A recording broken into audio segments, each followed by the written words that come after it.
Hello students, मैं Rekha Garg Maharaja Agrasen senior secondary school Hisar में हिंदी प्राध्यापिका हूँ। आज हम 10th क्लास का लेसन 4 आत्मकथ्य पढ़ेंगे। इसके कवि जयशंकर प्रसाद जी हैं। आत्मकथ्य जयशंकर प्रसाद जी की महत्वपूर्ण छायावादी कविता है। यह सन 1932 में हंस नामक पत्रिका में प्रकाशित हुई थी। कवि के मित्रों ने उन्हें आत्मकथा लिखने के लिए आग्रह किया था।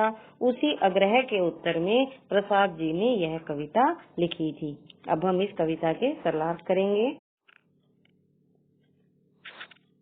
कविता का पहला पद्यांश है। मधुप गुनगुनाकर कह जाता कौन कहानी यह अपनी, मुरझाकर गिर रही पत्तियां देखो कितनी आज घनी। इस गंभीर अनंत नीलिमा में असंख्य जीवन इतिहास, यह लोग करते ही रहते हैं अपना व्यंग मलिन उपहास। तब भी कहते हो कह डालूं दुर्बलता अपनी बीती, तुम सुनकर सुख पाओगे देखोगे यह गागर रीति।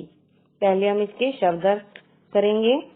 मधुप भूरा, घनी अधिक, अनंत नीलिमा अंतहीन विस्तार, असंख्य जिसकी गिनती ना हो सके, जीवन इतिहास जीवन की कहानी, व्यंग मलिन खराब ढंग से निंदा करना, उपहास मजाक, दुर्बलता कमजोरी, गागर घड़ा, रीति खाली।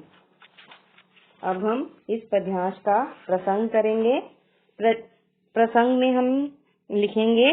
प्रस्तुत पद्यांश हमारी हिंदी की पाठ्य पुस्तक क्षितिज भाग 2 में संकलित आत्मकथ्य नामक कविता से ली गई है या उद्धृत है। इस कविता के रचयिता श्री जयशंकर प्रसाद जी हैं। उन्होंने इस काव्यांश में बताया है कि उनके जीवन में आत्मकथा में लिखने जैसा कुछ विशेष नहीं है।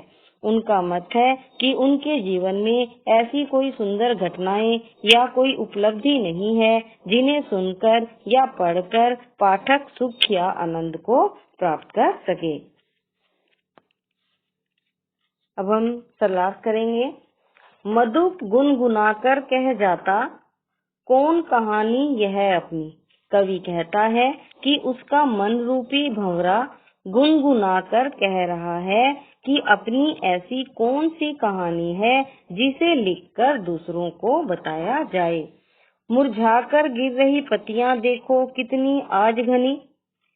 कवि कहते हैं कि मेरे जीवन की अनेक पत्तियां मुरझाकर गिर रही हैं, अर्थात मैंने जीवन में बहुत ही दुख देखे हैं, जीवन में अनेक निराशाओं का सामना किया है।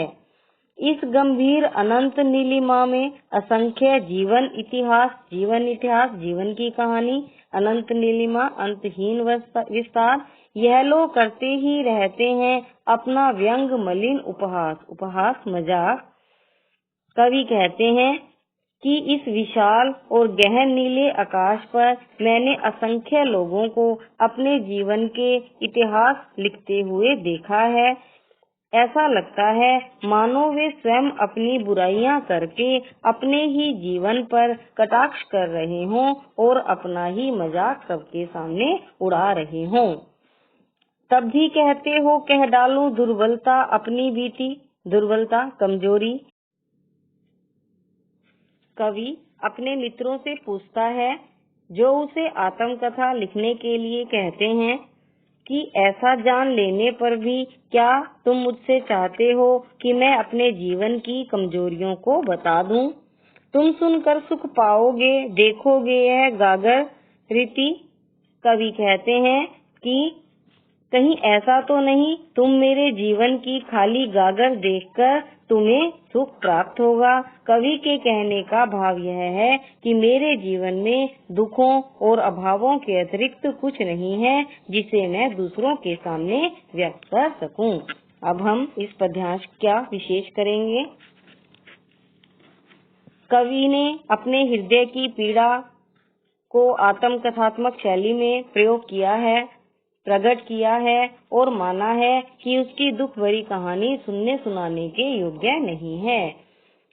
इसमें खड़ी बोली का प्रयोग है, तत्सम शब्दावली की अधिकता है, प्रसाद गुण विद्यमान है, करुण रस का प्रयोग है, मधुप, अनंत, नीलिमा जैसे तत्सम शब्दों का प्रयोग है, कर कह जाता, कौन कहानी अनुप्रास अलंकार है, करुण रस है और भाषा सरल एवं सहज है।